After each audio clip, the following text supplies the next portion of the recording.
चलो जरा बावा टूंग लीए थोड़ा रोटी के बारे में गल करके निकलिए फिर टाइम हो गया serial। अच्छा ये बताएं खाने में क्या पसंद है आपको?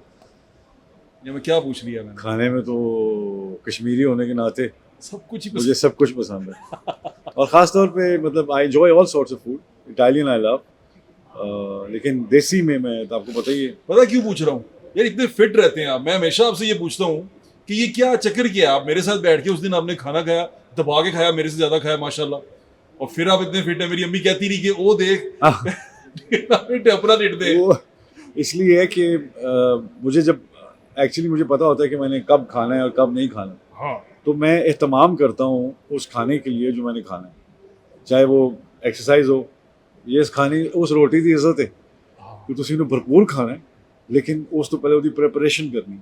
तो हम लोग क्या मतलब आपकी एज में तो हम भी इस तरह ही करते थे कि जी वो सवेरे शूटिंग मुकी तो नाश्ता की नाल ही लस्सी पीती तो सौ गए। तो वो एक एज होती है उसकी। But right now I feel कि मुझे होता है कि अब एक्सरसाइज हुई हो, आपने सारा दिन मुझे पता हो कि भट्ट साहब की तरफ जाना है, खाना खाना है, या उन्होंने मेरी तरफ आना है, या हमने कहीं जाना है कोई, क्योंकि सारी मशहूर आइटमें आपको पता है। मुझे रोजनामा रोजनामा रोटी जो है ना, उसमें होता ही है कि मैं फिर पूछता हूँ हाँ जी की स्वाना में जब हम बैठे होते हैं तो अक्सर मैं पूछ रहा हूँ हाँ जी भट्ट साहब की हिट है आजकल।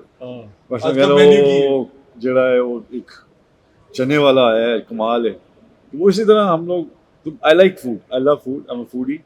लेकिन मुझे ये पता चल गया कि हर वो चीज़ ज़िंदगी में जिसे आप हासिल करते हैं उसकी कीमत चुकानी पड़ती है आपको। तो वो रोटी की कीमत। एक और फार्मूला भी है वो आपका वाला, मैं चाहता हूँ आप लोगों से शेयर करें, वो दिसंबर वाला जो मैं दिसंबर में सिर्फ रोटी खाता हूँ। हाँ और हाँ वो फार्मूला भी बताएं, बड़ा अच्छा है वो फार्मूला ये हो तुझे सुनना किसे तुझे तो कभी नहीं सुनना, क्योंकि मुझे ये होता है कि मैं सारा साल, बिकॉज गर्मियों में वैसे ही दिल नहीं करता इतना हैवी खाने को, सो आप सारा साल जो है आप एक लिमिटेड चलते हैं और आप नवंबर में अपने आप को खुला छोड़ देते हैं और दिसंबर तक आप उसे इंजॉय करते हैं।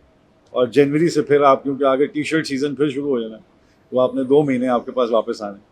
सो एक टाइम टेबल बना लेना अपना इंसान। यानी कि हमारे चीट डेज होते हैं, आपके चीट मंथ होते हैं। मेरा चीट मंथ्स है।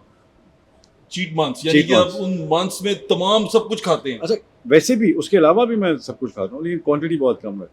मैं जायके को नहीं छोड़ा, मैंने तादाद को छोड़ा, मिकदार को छोड़ा। That's the nice point. अच्छा मैं अपने सुनने वालों को बता दूं कि शान भाई एक्सरसाइज करते हैं ना तो दबा के एक्सरसाइज करते हैं कि मेरे जैसे ये अभी तो कह रहे हैं तुम्हारी उम्र के हम लोग शर्मा रहे होते हैं इनको देख के कि ये क्या एक्सरसाइज कर रहे होते हैं, और लोग मुझे कह रहे होते हैं कि यार किस तरह एक्सरसाइज कर रहे हैं।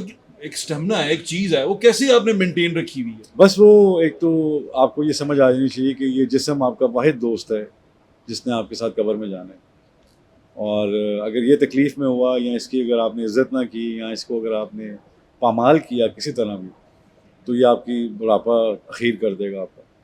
तो इसको अभी से बेहतरीन जिस्म को भी उस तरह ही लेके चलना है जैसे आप पोशाक को लेके चलते हैं।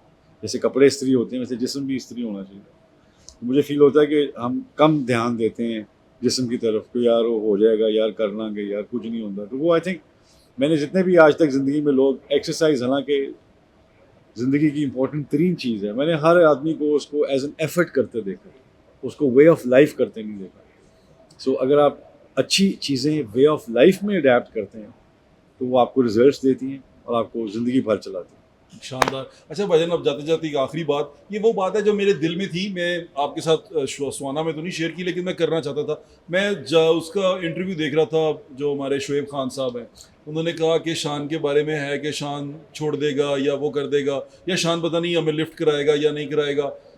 मैंने जितना आपको जानता हूँ, मैं आप मेरे घर भी आ गए, हम हमारी गली में भी आ गए, आप हमारे साथ बैठ के खाना खा रहे, मेरे दोस्तों में बैठे हुए, आप अब जब पूल में भी होते हैं या मैं आपके साथ जब बाहर फिर रहा होता हूँ, हम गाड़ी में भी होते हैं, तो मैंने आपको कभी इस तरह का नहीं देखा। तो ये impression, what is this impression, ये क्यों क्रिएट हुआ? ये मेरे ख्याल में एक तो हम प्यार और इज्जत जो है जो भी देता है वो हमें, मैं उनको दिल से प्यार करता हूँ। जितने भी मेरे बहुत चीदा दोस्त हैं, बाकी में से मैं एक हूँ। हाँ, लोग ये फील करते हैं कि शायद एरोगेंट हैं या कुछ इस तरह हैं, तो वो वैसे ही कम वो होते हैं क्योंकि शोर इतना होता है। व्हाट्सअप आजकल तो हर बंदा जो है वो मशवरा है, हर बंदे का नाम मशवरा है, तो वो कोई ना कोई मशवरा आपको दे रहे तो आप उससे लिंक ऑफ रखते हैं। अपने आप को ऑफ रखते हैं जब आप ऑडियंस में जाते हैं। ये मेरी अम्मी की मैं आपको बात बताता हूँ, आपने उनके जब पैरों को हाथ लगाया हाँ। था तो उन्होंने मुझे मैं कहा मिस करता हूँ। कि वे एहो जी है, हाँ। मतलब मैं ਇਹਦੇ बारे च इस तरह सोच ही नहीं सकती। नहीं, मैं अपनी माँ के पैरों को मिस करता हूँ ना, तो फिर मैं जिस माँ के पैर देखता हूँ तो मुझे रहा नहीं जाता, वो मेरा बेसाख्ता मैं हाथ लगा देता हूँ।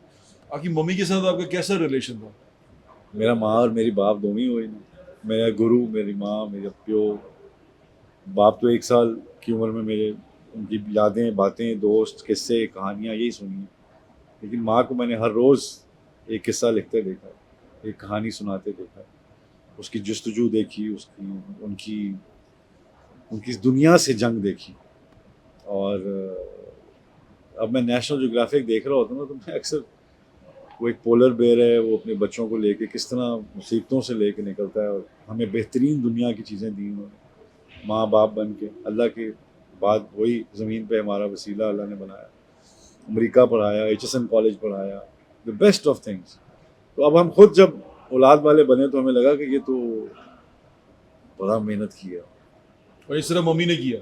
सिर्फ मेरी माँ, और उन्होंने साथ साथ वैल्यूज़ देना, सबसे बड़ी बात, एक ऐसा शख्स को तैयार करना है जिसने दुनिया के साथ इंटरेक्ट करना है, दुनिया की फ़ीमेल मेल सबके साथ इंटरेक्ट करना है, उसकी वैल्यूज़ देना, उसको बताना कि यहाँ तक तुम्हारी हद है, यहाँ नहीं है, तुम ये जो फेम है ये कुछ भी नहीं होती, आने जानी आज तुम्हारे पास है कल उसके पास है, बस कंसिस्टेंट रहना। अगर फेम के पीछे भागोगे तो वो तुम्हें बहुत भगाएगी, वो तुम्हें एक दिन कलंदर से बंदर कर देगी। लेकिन अगर तुम अपनी शख्सियत की डेवलपमेंट पे जाओगे, अपने पैशन के ऊपर जाओगे, तो तुम हमेशा कलंदर ही रहोगे, अपने काम के बंदर नहीं बनोगे। अच्छा, पेरेंट्स को लेके मैं खुद बड़ा इमोशनल हूँ। पेरेंट्स को लेके ना, पेरेंट्स के साथ हमारी जनरेशन का कनेक्शन बहुत बहुत ज़्यादा। मजबूत है, लेकिन जो नेक्स्ट आने वाली जनरेशन है, आपको नज़र आता है उनके अंदर भी ये कनेक्शन है विद पेरेंट्स, बच्चों का माँ बाप के साथ, या हम लोग अच्छे पेरेंट्स नहीं बन पाए? मुझे लगता है कि जैसे मैंने आपको कहा कि प्यार भी बदल चुका है, चीज़ें भी बदल चुकी हैं। हम एक सर्टेन डेकेड को लेके चलते हैं, 10 साल, 15 साल, 25 साल जो हमारे हैं, उसके ऊपर हम अपने चीज़ों को, जो हमने आगे ट्रांसफ़र करनी। तो मुझे लगता है कि हमें, जिस तरह मैंने कहा कि जो लव का कॉन्सेप्ट इनको है, वो रहना चाहिए इनको, क्योंकि इनको समझ उसकी आएगी। और जो हमारी इज़्ज़त का और जो चीज़ों का और जो बाकी वैल्यूज़ हैं, वो एज़ अ पेरेंट जो आप वैल्यूज़ कैरी करते हैं, आप अपनी औलाद को देते हैं, तो वैल्यूज़ कभी चेंज नहीं होती हैं। अगर आप बड़े छोटे की इज़्ज़त, फलाँ का करना, उसका उठना, उसका बैठना, कुर्सी छोड़ दो, सलाम करना है, दादी के पैर दबाने हैं, नानी के पैर दबाने हैं, आओ जी मैं इतवार है चलो आ जाओ सारियाँ, मेरी जितनी बेटियां उनको ले के फिर मैं देसी घ्यो ते बुरश ते तेल ते गुत्ता थे, मुझे बड़ा अच्छा लगता है।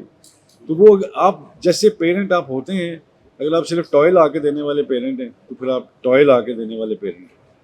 तो जे तुसी इतवार ਨੂੰ ਫੜ ਲੈਂਦੇ ਉਹਨਾਂ ਨੂੰ, ਮਾਲਿਸ਼ ਵੀ ਕਰਨੀ ਉਹਨਾਂ ਦੀ, ਵਾਲ ਵੀ ਉਹਨਾਂ ਦੇ ਜ਼ਰਾ ਕੰਘੀਆਂ ਕਰਨੀਆਂ ਨੇ, ਤੇ ਉਹ ਫਿਰ ਵੇਖਦੇ ਨੇ ਕਿ ਯਾਰ ਇਹ ਕਿਹੜਾ ਪਿਆਰ ਹੈ, ਇਹ ਨਵਾਲਾ ਲੈ ਕੇ ਪਿੱਛੇ ਪਿੱਛੇ ਟੁਰ ਰਿਹਾ, ਇਹਨੂੰ ਖਵਾ ਕੇ ਛੱਡਣਾ। ਅੱਜ ਮੇਰੇ ਬੱਚੇ ਜਿਹੜੇ ਨੇ ਉਹ ਨਹੀਂ ਖਾਂਦੇ 버ਗਰ ਪੀਜ਼ੇ ਪੂਜ਼ੇ, वो मेरे नाल बैठ जाते हैं, देसी घ्यो की रोटी है या मक्खन Nice. लगा है या फलां लगा है, तो वो बड़ा अच्छा लगता है आपको। अब Nice.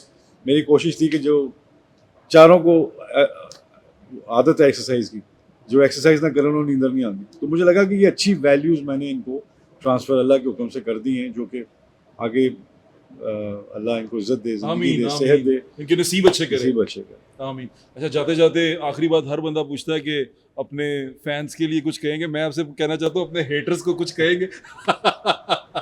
Anything for your haters? बिल्कुल, please keep hating me, because वो जो है ना, ये तो उड़ती, ये तो चलती है तुझे ऊंचा उड़ाने के लिए। सो मुझे होता ये है कि मैंने कभी व्हाट्सएप ज़िंदगी में ना तो सुना नहीं कभी, मुझे ध्यान ही अपने में इतना होता है कि मैं ना बुरी सुनता हूँ ना अच्छी, मैं अपने ध्यान में रहता हूँ। और जैसा कि मेरी ज़िंदगी जैसे मेरी गुजरी है, वैसे आपके सामने है एक एक चीज़। और फैंस के लिए मैं यही कहूँगा कि ज़िंदगी में आपने ये याद रखना है कि इंसानियत जो है, जो प्यार है, जो एक दूसरे के साथ मिलना जुलना है, वो रहना चाहिए। डिफरेंस ओपिनियन तो होता रहता है,